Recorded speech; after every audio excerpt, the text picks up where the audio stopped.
அனைவருக்கும் வணக்கம். இப்பொழுது அடுத்து ஒரு தலைப்பாக பார்க்க போகிறோம். இந்த நேனோ டெக்னாலஜி. நம்ம சென்ற தலைப்பில் பார்த்தோம், டெஸ்லரின் மாலிகுலர் கம்ப்யூட்டர் பற்றி குறிப்பிட்டோம். போட்டோ லித்தோ கிராஃபிக்ஸ் போன்ற, அதாவது பிலிம்ஸ் கோடு வரையும் தொழில்நுட்பங்கள் மைக்ரான் அளவில், அதாவது 1000 நானோமீட்டர் அளவில் இயங்குகின்றன.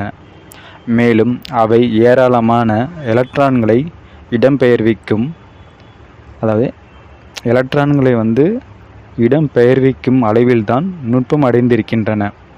மாலிகுலர் டெக்னாலஜி என்பது தனித்தனி எலக்ட்ரான்களையும் மாலிக்யூல்களையும் 10 நேனோமீட்டர் அளவில் நம் விரும்பியபடி காட்டுவது, அதை கட்டுப்படுத்துவது. இதற்கான தொழில்நுட்பம் இன்று நம்மிடம் இல்லை எனினும், சரியான கருவிகள் கண்டுபிடிக்கப்பட்டால் இது சத்தியமே என்று விஞ்ஞானிகள் கருதுகிறார்கள். விஞ்ஞானிகள் இந்த பணியை, டெக்னாலஜிஸ்டுகளுடன் கொடுக்கும் முன் IBM போன்ற ஆராய்ச்சி சாலைகளில் புதிய கருவிகளை கண்டுபிடிப்பதில் முனைப்பாக இருக்கின்றார்கள். என்ன சொல்கிறாங்கன்னா, இந்த நம்மளோட இப்போ இருக்கிற தொழில்நுட்பம் எல்லாம் இந்த போட்டோ லித்தோ கிராஃபிக்ஸ் போன்ற பிலிம்ஸ் கோடு வரையும் தொழில்நுட்பங்கள் மைக்ரான் அளவில், அதாவது 1000 நானோமீட்டர் அளவில் இயங்குகின்றன. மேலும் அவை ஏராளமான எலக்ட்ரான்களை இடம்பெயர்விக்கும் அளவில்தான் நுட்பம் அடைந்து இருக்கின்றன.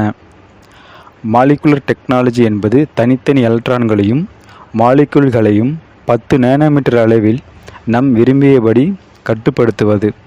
இதற்கான தொழில்நுட்பம் நம்மள்ட்ட இப்போ இல்லைனாலும் அது வருங்காலத்தில் வரும் அப்படின்னு சொல்கிறாங்க. சரிங்களா? அடுத்தது என்ன சொல்கிறாங்கன்னா, டெக்னாலஜிஸ்டுகள் கேட்பதெல்லாம் இதுதான்: நீங்கள் என்ன கண்டுபிடித்தாலும் அது திரும்ப திரும்ப செய்யக்கூடியதாகவே இருக்க வேண்டும். அதாவது இயற்பியல் விதி.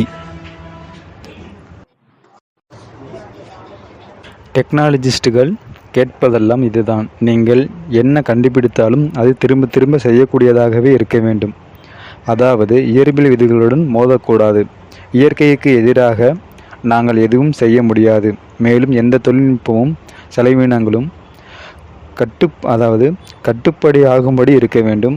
விஞ்ஞானப்படி ஈயத்தை தங்கமாக்கலாம், கரியை வைரமாக்கலாம். ஆனால் செலவு. அலுமினியம் முதலில் கண்டுபிடிக்கப்பட்ட போது அதை உற்பத்தி செய்யும் எலக்ட்ரிசிஸ் முறையை வெளிவரவில்லை. அப்போது அலுமினியம் தங்கத்தை விட விலை அதிகமாக இருந்தது.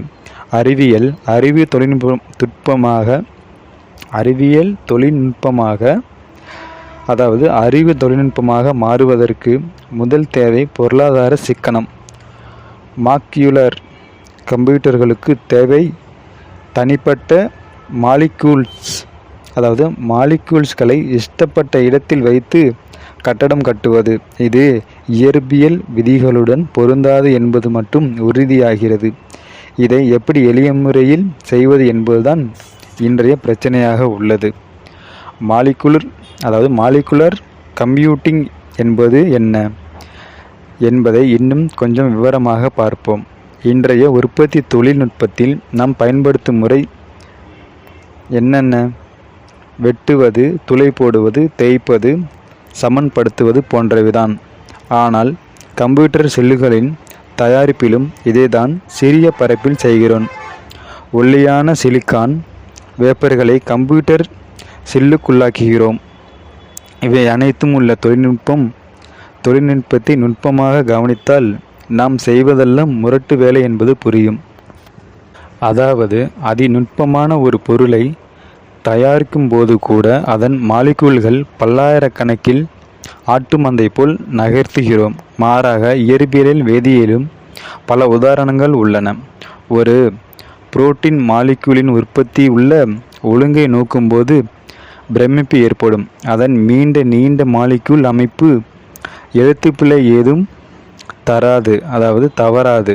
லட்சக்கணக்கில் திரும்ப ஒரு தேர்ந்த இராணுவ வீரர்களின் அணிவகுப்பு போல அவை இயங்குகின்றன.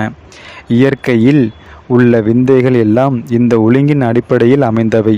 ஒரு கரித்துண்டுகளுக்கும் வைரத்திற்கும் உள்ள வேறுபாடு இந்த மாலிகுலர் ஒழுங்குதான். வைரத்தை அத்தனை வலிமையாக கொடுக்கிறது, அத்தனை பளபளப்பையும் கொடுக்கிறது. இந்த ஒழுங்கு பல படிகங்களிலும் உண்டு. இவைகள் அணு கட்டடம் பிழையில்லாமல் ஒன்றை பார்த்தால் மற்றொன்றை பார்க்க வேண்டாம், அப்படி இருக்கும்.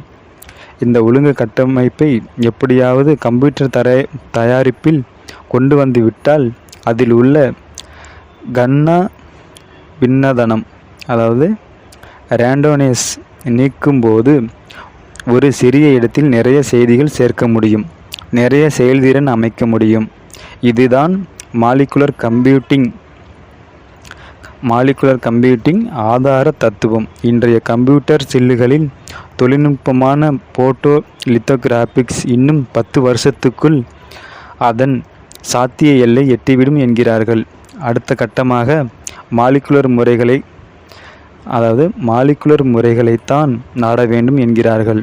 ஒரு கம்ப்யூட்டர் என்பது ஒரு தனிப்பட்ட மாலிகுல் அமைப்பல்ல. இன்றைய தினங்களில் வைரத்தை அழுத்தம் குறைந்த உஷ்ண நிலையில் சோதனை சாலையில் உற்பத்தி செய்ய சிவிடி போன்ற வேப்பர் டெபாசிஷன் ஆவி படிய வைக்கும் முறைகள் உள்ளன. இதன் மூலம் வைர உற்பத்தி செய்ய முடியும். ஆனால் வைர கம்ப்யூட்டரை அல்ல. அது திரும்ப திரும்ப ஒரே கட்டட அமைப்புள்ளாகத்தான் இருக்க முடியாது. பல இடங்களில் அந்த அமைப்பை மாற்ற வேண்டியிருக்கும். அப்போதுதான் அது கம்ப்யூட்டர் சில்லாகும்.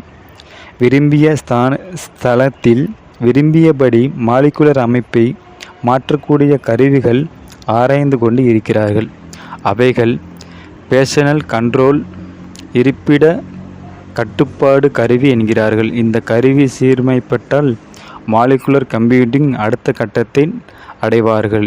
இன்றைய கம்ப்யூட்டர் சில்லுகளை விட பல்லாயிரம் மடங்கு அடர்த்தியும் திறமையையும் கொண்டவைகளாக இந்த நேனோ கம்ப்யூட்டர்கள் இருக்கும்.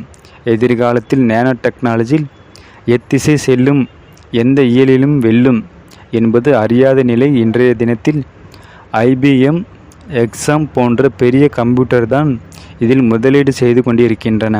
ஐபிஎம் கம்ப்யூட்டர் தகவல்களை சேகரிக்கும் சாதனங்களின் அடர்த்தியை அதிகரிப்பது நேனோடெக் மூலம் சாத்தியம் என நம்பி செலவழிக்கிறது.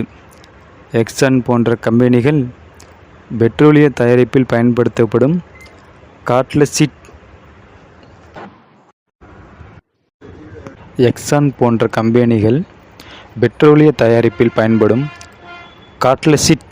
ஊக்கிகளை நேனோடெக் மூலம் தயாரிப்பதில் கவனம் செலுத்துகிறது. இதனுடன் கார்பன் நானோடெக் போன்ற சிறு நிறுவனங்கள் எதிர்காலத்தில் எதற்காவது பயன்படும் என்ற நம்பிக்கையில் கார்பன் நானோ டியூப்களை தயாரிப்பதில் முதலீடு செய்திருக்கின்றன. நானோ டியூப்ஸ், குவாண்டம் புள்ளிகள் எல்லாம் எதிர்காலம் சார்ந்த சாத்தியங்கள். இவை பற்றி தனியாக ஒரு தலைப்பில் நாம் பார்க்கலாம். இத்துடன் தலைப்பு முடிவடைகிறது. மீண்டும் அடுத்த ஒரு தலைப்பில் சந்திப்போம். நன்றி, வணக்கம்.